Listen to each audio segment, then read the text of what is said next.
What's up, dude? So John went and got him a CRF 300L, and I was like, I want to be one of the cool kids. I got on Amazon because, you know, I'm going to keep up this Honda versus Honda rivalry we have going on. And I got a Tao TBR7. Went over a bunch of reviews on it. Everything seems solid. Things here and there that you have to improve out of the box, but, I mean, that's the kind of stuff we do anyway, so it's like a win-win for us. It don't matter what brand it is, we're still going to modify it. True that. What makes the Tao any different? Well, let's see. About what was it out the door for your CRF? Everything, financing, all of it, $6,800. $6,800. Yes. John, I want you to take a wild guess at what I paid for this shipped to the door. Probably about $2,000. Lower. It was like 1,866 bucks for this thing to the door. Gonna unbox this. We're gonna put it together. The plan is to do a 3-part series on this bike. We're gonna do stock, we're gonna do mild, and we're gonna do wild. I've got a box full of aftermarket parts to put on this thing, but we're gonna start off with stock, so it's straight out the crate, ready to rock once we get it put together. See, use my bike as a baseline. See how it compares against my bike. See how they work.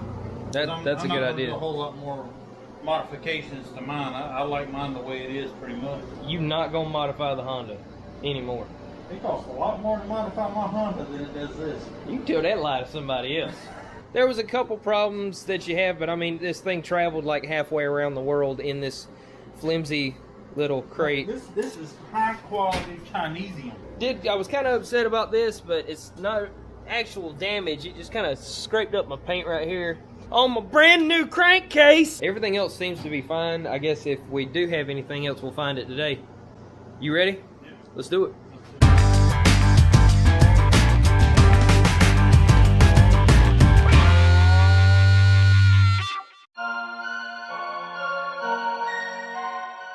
Here's the kind of funny. I bought a Honda. He buys a Honda. I buy my TTR90, and he goes up out and buys, what's that thing called? The SSR? Yeah. I gotta keep up with the Joneses somehow, man. I gotta keep up with the Joneses. Yeah.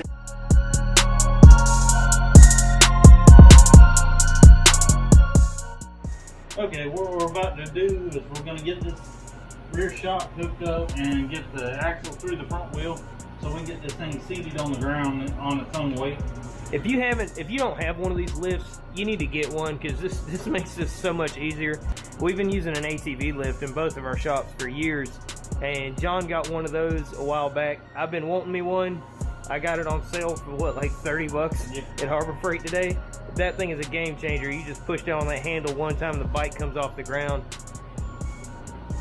Perfect.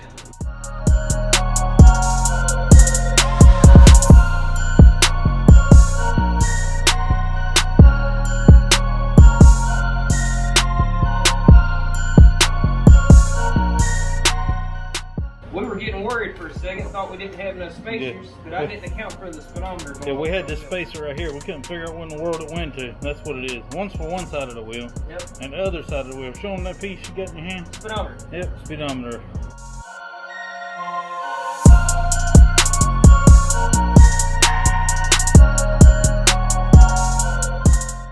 All right. First time it's ever sat on the ground on its own. There you go.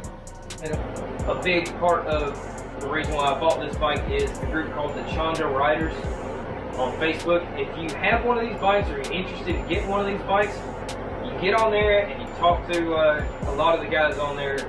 Mostly TBRs, but they do have a lot of other things too. Hawk 250s, the Orion RXCs, I think, a couple other bikes.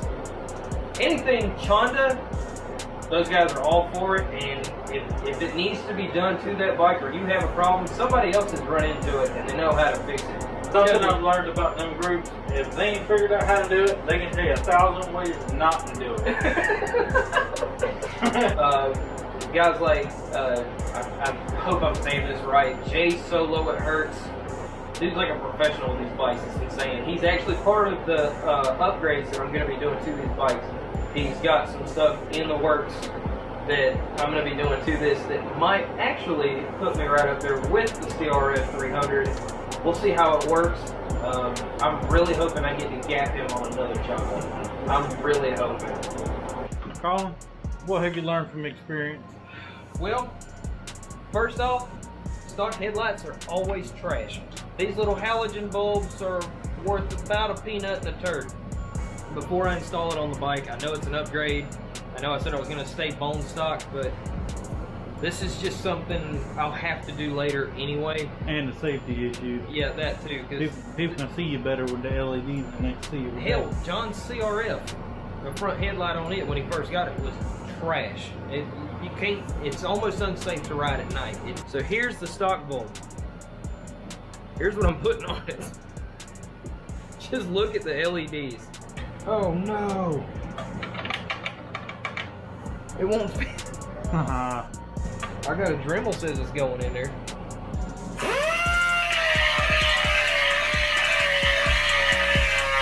Yeah, see, it's good and clean. We took the air chuck and blew all the little shavings out of there, so it looks like it come from the factory with it now.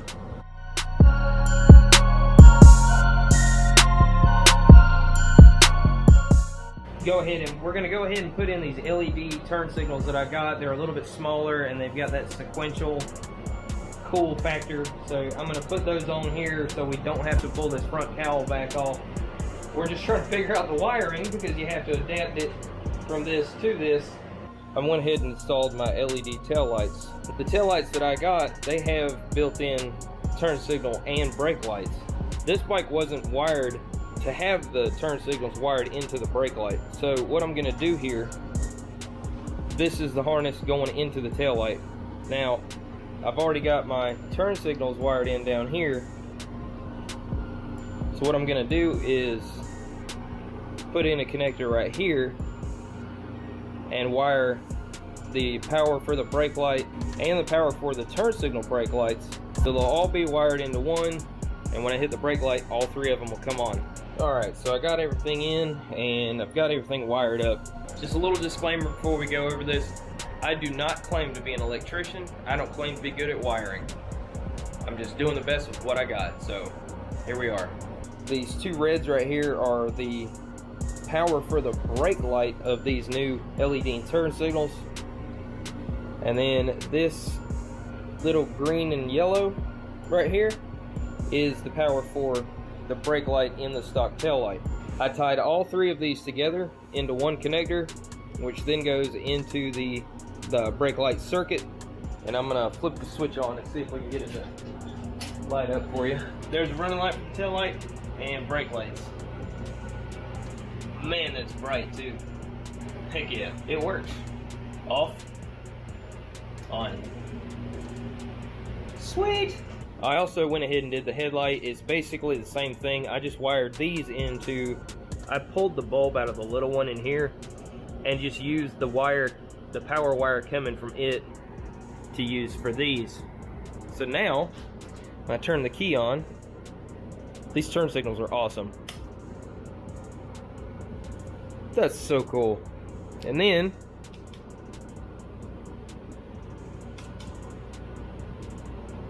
I like it. Left and right. Awesome. All right, so here she is. Got her all put together. It starts up really easy, which is good. All right, so the TBR7 is all together and cranks up, runs everything.